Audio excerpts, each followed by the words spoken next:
So our next speaker is Gauri Joshi, who is an associate professor in the ECE department at Carnegie Mellon. Gauri completed her Ph.D. from MIT and did her undergrad in electrical engineering at IIT Bombay. Her current research is on designing algorithms for federated learning, distributed optimization, and parallel computing. She's recipient of a number of awards and honors, including MIT Technology Review's 35 Innovators Under 35, an NSF CAREER Award, Best Paper Awards at MobiHoc and SIGMETRICS, a Best Thesis Prize in Computer Science at MIT, and the Institute Gold Medal of IIT Bombay. And her talk today is going to be on heterogeneity-aware algorithms for federated optimization. So with that, Gauri, take it away. Good morning, everyone. Thanks again to the organizers for inviting me. I'm delighted to present my group's work on heterogeneity-aware algorithms for federated optimization. So in this talk, I'm going to cover snippets of several different works that are joint work conducted with many students and collaborators from Carnegie Mellon as well as Google, who are all listed here. And since this audience knows federated learning already, I won't spend too much time motivating or introducing it, but let me define the objective functions and the notation that I will use for the rest of this talk. So as you all know, federated learning is a new machine learning framework where edge clients such as cell phones are used to collaboratively train a machine learning model. So here we will consider a system of M edge clients as shown here. There may be thousands of these clients. And each of the clients has their own data set that is collected from the environment or the user who's using that client. And these data sets, they induce local objective functions, F1 through Fm, which are empirical risk functions computed over the local data set at that client. And the X here denotes the current version of the model that is being trained or evaluated at each of these clients.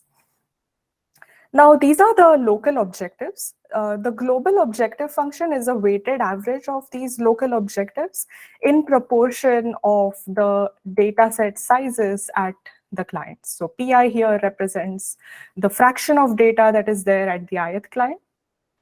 And the goal of the standard federated learning framework is to find a common model, parameter vector X, that minimizes this global objective function.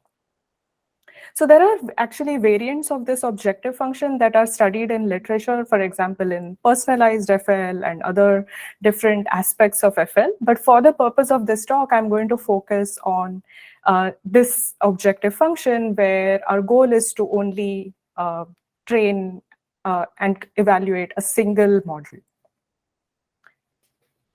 So let me now talk about the standard Fed-averaging algorithm. So if we naively wanted to minimize this FL objective function, we would have transferred all the data from the clients to the cloud and then run machine learning training in the cloud. But a central constraint in FL is that raw data cannot be shared with the server due to privacy and communication constraints. And therefore, the Fed averaging algorithm keeps the data at the edge clients, and instead it performs tau local SGD steps at each client and only aggregates the resulting model updates at the server. So in each round, the federated averaging algorithm would have the server send the current model to these clients. Then the clients will perform tau local SGD updates each. And then these resulting models at the clients, which can be different because of their local data sets being different, these are then aggregated at the server in proportion of the data set sizes at those clients. So the focus of my talk is to understand how this Fed averaging algorithm is affected by heterogeneity in the system. So let me talk about what I mean by heterogeneity. There are actually several different sources of heterogeneity in the federated learning framework that set it apart from machine learning in the standard data center setting. The first source of heterogeneity is data heterogeneity. So unlike the training in the data center setting, we don't have a central data set that is shuffled and then partitioned across the clients, but rather the clients collect their own local data. And because of that, these local objectives can be very different from each other. And the effect of this data heterogeneity is further magnified by the fact that each client does several local steps. And because of these local steps, their models will drift away from each other. So that's the first source of heterogeneity. Another source of heterogeneity is communication heterogeneity. So in a typical federated learning framework, there can be thousands of clients as I mentioned before, but these clients are only intermittently available. For example, they may be available for training only when they are plugged in for charging, which can have diurnal variations or across time zones, etc. So it is impractical to expect that all the clients will be available in each training round. And that's why most algorithms consider that some fraction C out of the M clients will participate in every round. And only these participating clients will perform the tau local steps and their updates will be aggregated at the server. So this partial participation of clients exacerbates the effect of data heterogeneity. And it has a significant impact on the performance of the Fed averaging algorithm, as I'll discuss later during this talk. Finally, the third source of heterogeneity that I'll talk about is computational heterogeneity. So these edge clients typically have different computation speeds and memory limitations. So instead of forcing all the clients to perform the same number of local updates, it is better to allow them to do different numbers of local updates based on their local computation capabilities.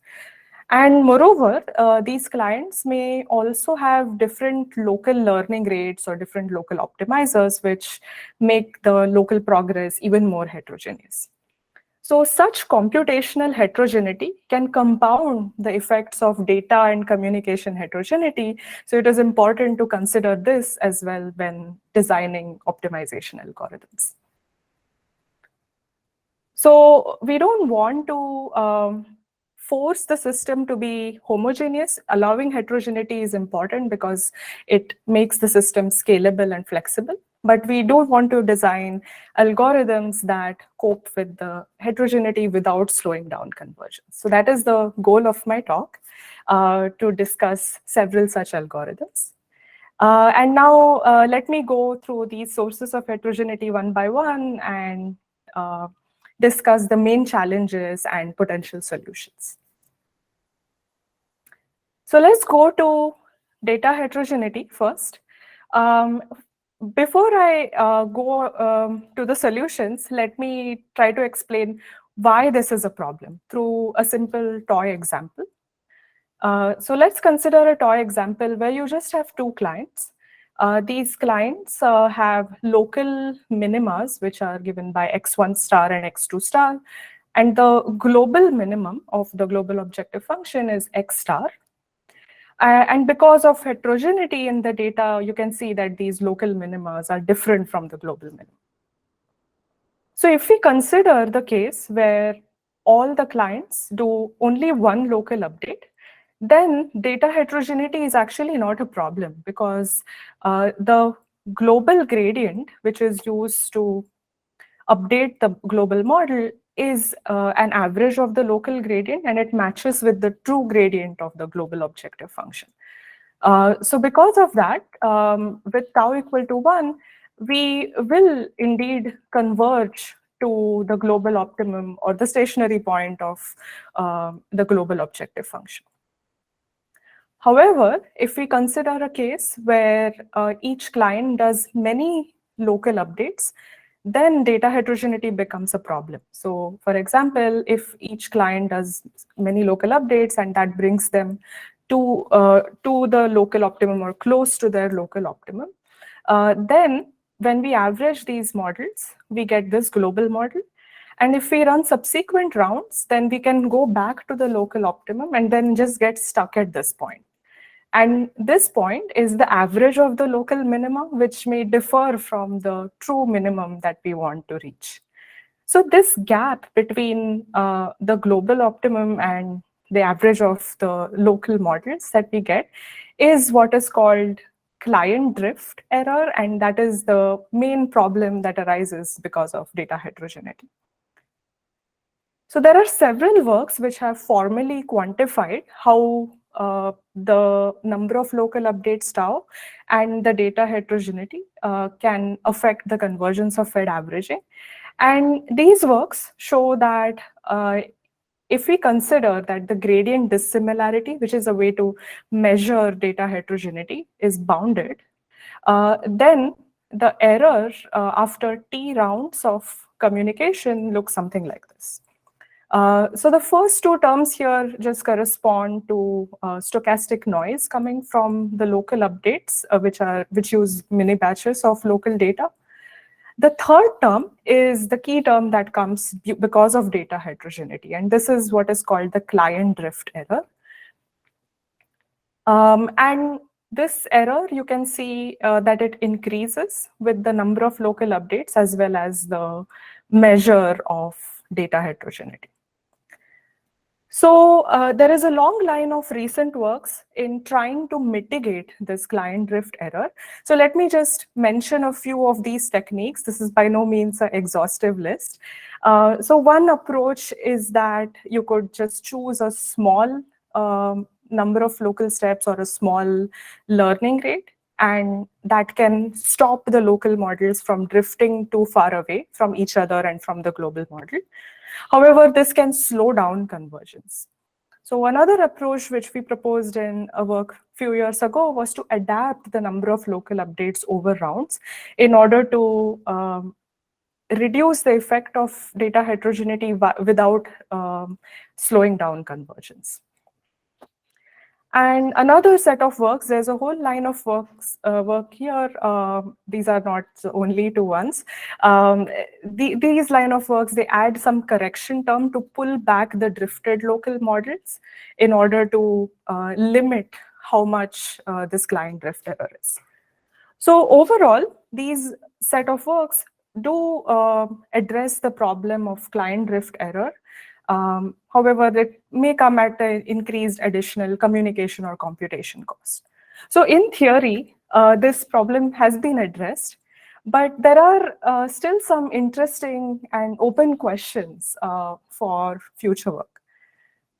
The first open question is that although in theory, we can see that Fed averaging does worse than mini batch SGD, where you would just do one local update, in practice, it often outperforms mini batch SGD.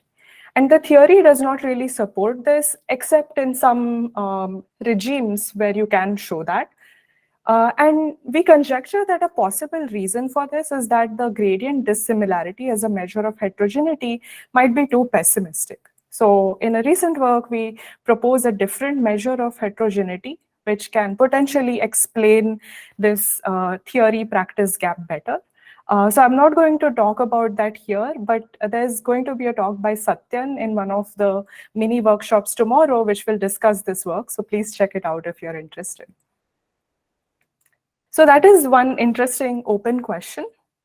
Another open question is that if we look at this bound on error that I showed earlier, a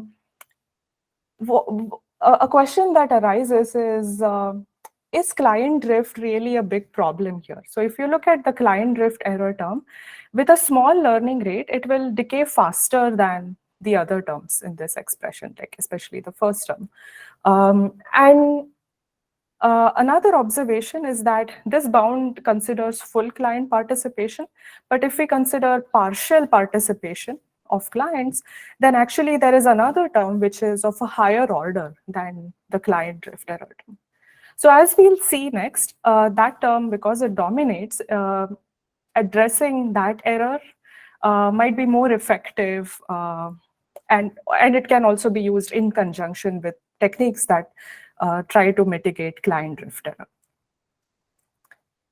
So to see how that additional error term comes, let me move on to my second part of the talk, which is on communication heterogeneity, where only a subset of clients participate in training.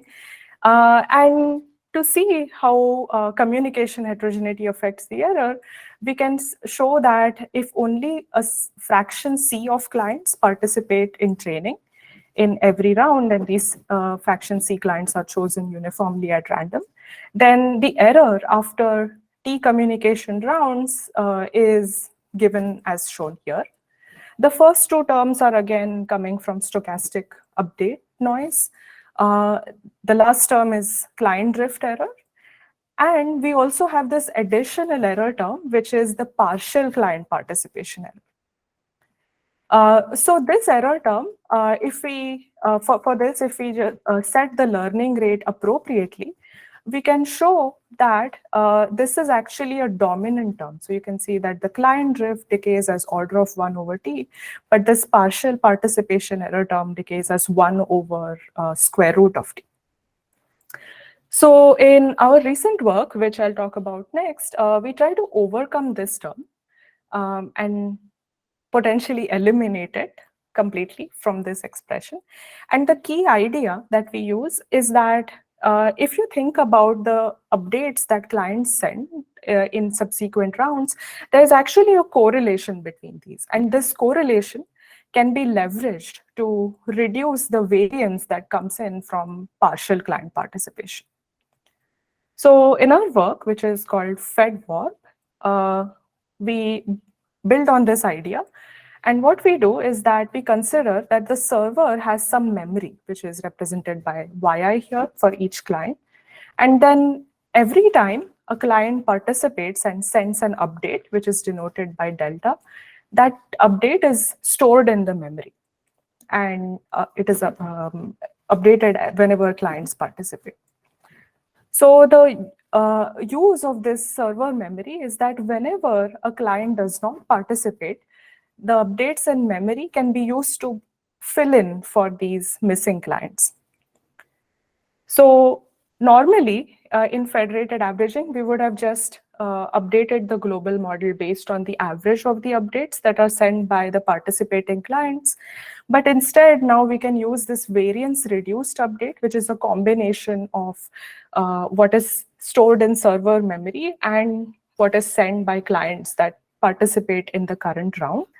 And the variance reduced update is designed in such a way that it is an unbiased estimate of the update that we could have got if everybody participated. And then this update is what is used to change the global model to the next iteration, and then the process repeats. So we can show that with this algorithm, we can actually eliminate this partial client participation error and thus get faster convergence. And this method can also be combined with methods that try to mitigate the client drift term, which is this term. Now, by looking at this algorithm, a question that may come to your mind is, isn't this very expensive in terms of server memory? Because now I have to store a vector for each of the clients that are there in the system. So that is true, but there is a workaround to that. So we can actually reduce this server memory cost by coming up with a cluster version of this algorithm where we only store a single state per cluster of clients. So here we are taking in advantage of some spatial correlation that may exist between the different clients in the system. And we can observe that this clustered version, which is much more efficient in terms of memory, performs just as well as the standard FedAvg algorithm that I proposed earlier. And both of these, they outperform Fed averaging and other methods that are proposed in the literature. So that was about overcoming partial client participation variance. Now let me talk about another work, which is on selecting clients that will participate in each round. So most current works in federated learning assume that you sample clients from the available set uniformly at random.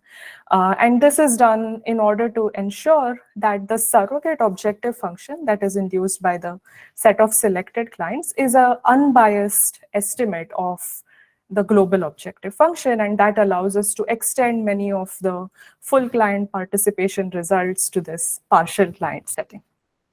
Gauri, However, I just want to give you a real quick time check. So we'll take a break in about 10 minutes, and we'll just want to maybe keep a few minutes for some questions, if that's okay. Sure. Yeah, I'll try to wrap up within. No, it's perfect. Thank you. Thanks.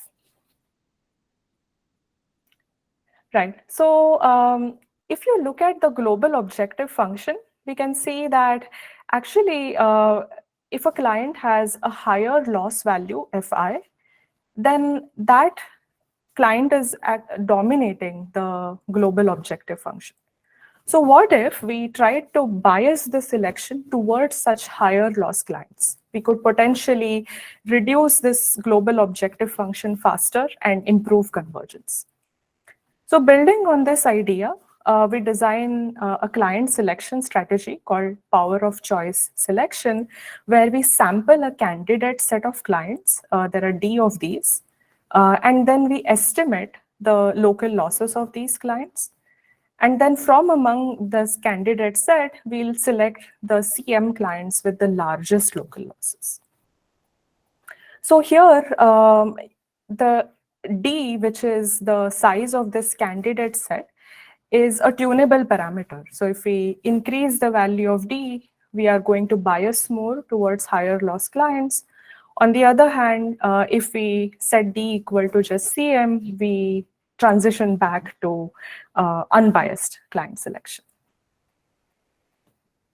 So while we have developed this idea for the case of client selection in federated learning, this has been used previously and successfully in the context of single node SGD, where you can use these kind of techniques to sample the set of examples that are considered in a mini batch.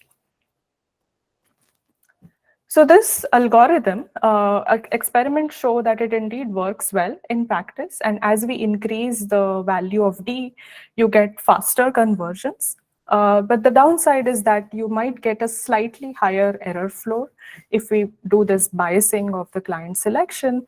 And one way to avoid that higher error floor is to adapt D over rounds, such that we initially prefer higher loss clients and then eventually go back to unbiased selection. And we also have a communication and computation efficient variants of this strategy that avoid additional communication to estimate these losses. And these variants also work almost as well as the classic algorithm. Another interesting observation from the experiments is that if there is more data heterogeneity, then it turns out that these client selection strategies perform even better than random selection. So they are especially effective in the case where data heterogeneity is high.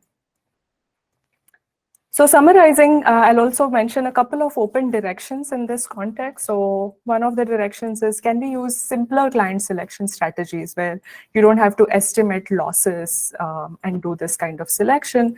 And can they also improve convergence? So for example, a round robin client selection strategy could also improve convergence. Another interesting question is, besides improving convergence, can these client selection methods improve fairness? And initial results indicate that they do improve fairness, but there's more investigation required here. So finally, in the last few minutes that I have, I'll very briefly mention work based on the third source of heterogeneity here, which is computational heterogeneity. This form of heterogeneity is often overlooked by federated optimization algorithms, but it can cause some serious issues in terms of convergence. To see that, let's consider again a toy example. So in the homogeneous setting where, let's say, all these clients perform the same number of local updates, then the global model will eventually converge to a stationary point of the global objective. However, if these clients do different numbers of local updates, then the model becomes biased towards the clients that do more local updates. And this asymmetry cannot be fixed by techniques that are used to handle data heterogeneity. So in our work, FedNova, we showed that the root cause of this problem is that in the homogeneous setting, we are optimizing this global objective. Whereas in the heterogeneous setting, if we do naive aggregation, then we end up minimizing a mismatched objective. And how do you solve this problem of mismatch? We need to fix the aggregation weights that are used to average the client's updates. So to correct the aggregation weights, we have a simple solution. So in the Fed averaging update rule, you take the client's local updates, which are denoted by delta here, and just average them when updating the global model. Instead, in this FedNova scheme, which we propose, we normalize the local updates by the number of local steps that the client does to get these green color arrows, and then average those instead. And that fixes the convergence problems and allows us to optimize the correct objective function. And because we fix this objective inconsistency problem, FedNova will converge to the correct stationary point of the right objective, unlike many of the other algorithms. And it can also be used together with other local optimizers like vanilla SGD, momentum, etc. And it can give a significant test accuracy improvement. Finally, in another recent work, we also generalized this correction approach to adaptive local optimizers such as undergrad or ADAM. And in this case, the normalization of the updates takes a more complicated form. So with that, I'll just summarize quickly. In this talk, I talked about different sources of heterogeneity and algorithms to tackle them. But there are several interesting future directions. So while we focused on the standard FL objectives, there are many ways in which you can modify this objective to deal with heterogeneity. So we could allow heterogeneous models at the client. So this is related to what Brendan mentioned this morning. You could consider concept drift at the client. So the data at the clients may not be stationary. Its distribution may change over time, and we need new algorithms to cope with that. Then there is a whole sub-area of federated learning with personalization, where we cope with heterogeneity by allowing clients to have their own separate models. And finally, in a recent work, we are also trying to consider incentives in federated learning, where clients may not always agree to participate. They may choose to opt out, and we need new algorithms to incentivize more clients to participate. So with that, I'll stop, and I'm happy to take questions. Thank you again for your attention. These are some archive links to our papers. Thank you so much, Gauri. That was great. We'll open it up for questions. We have a few minutes for questions before we take a 12-minute break.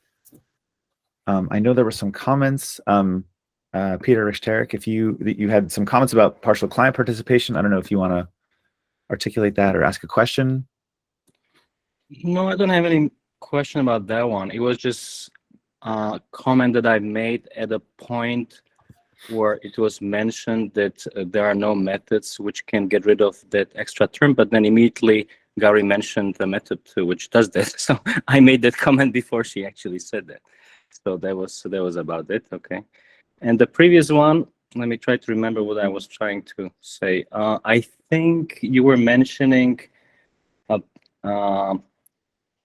there is an open problem related to heterogeneity and the fact that this client drift slows down the method and so on, and we maybe need to think of different measuring heterogeneity. So there is some advance from our team this year where we can get rid of this. So this was just a comment on that. Yeah, I'm actually aware of that work. Thanks for pointing that out. I think there are different ways in which you can address that, but I feel like overall there's still we need to understand better how why just plain Fed averaging works well without doing any modification. Yeah, absolutely. Thanks for the very nice talk. Thanks. Okay, we've got some hands raised. I didn't see who was first. Maybe go with Shankar Kumar. Yeah, quick question. So you mentioned that you have a way of estimating the client loss. Maybe you can just give a intuition on how you'd go about doing that. Okay. Sure. So one way of estimating the client loss is to just evaluate the loss at a mini batch of samples at the client at the current global model. That will be a noisy estimate of the loss. So that can be used in the algorithm that I mentioned. Another way is to store the losses in memory previously that the client sent so that you don't even have to do that extra communication. So those are just a couple of ways. Thanks. Dan, do you want to go ahead? Hi, thanks for the nice talk, Gauri. One question around the FedAvg style work. In addition to sort of the memory pressures which you mentioned, and I know the clustered FedAvg tries to address, there's also potential privacy risks from the server keeping any kind of, even knowing which clients are sending what. And I'm curious if you've been thinking about techniques that that sort of give the benefits there, but allow the server to not have any visibility into which messages come from which client. Yeah, I think that's an excellent point. So in general, any techniques that do clustering of clients do suffer from these privacy concerns, as you mentioned. Off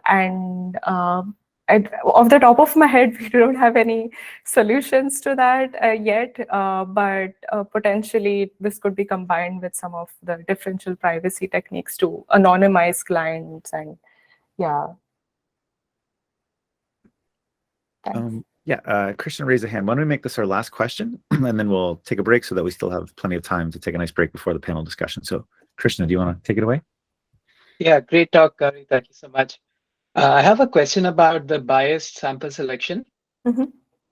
It looks like the objective it actually optimizes is not the usual average. And so have you looked into what objective it actually optimizes? And for context, I asked this because we looked into super quantile based objectives, and our algorithm is remarkably similar to the one you presented. Okay. Yeah, so I think it's a bit tricky to figure out which objective it is optimizing because the objective kind of changes in every round. Like in every round, you have a different set of clients that participate. And then if we control the client selection, then the overall objective, it may not actually match with the global objective. But eventually, we hope that if the client selection is balanced enough in the long term, it will still optimize the global objective. Right. Okay. I suspect the average super quantile is basically the objective it optimizes, but we can chat about this offline. Sure. Thank you for pointing that out. Happy to chat offline. Thank you. Well, thank you so much, Gauri. That was a really great talk. Appreciate it. It was definitely very germane to many people's interests. So I think with that, let's call it a 10-minute break. Let's come back at 10:05. And up next will be a panel discussion on privacy and privacy policy.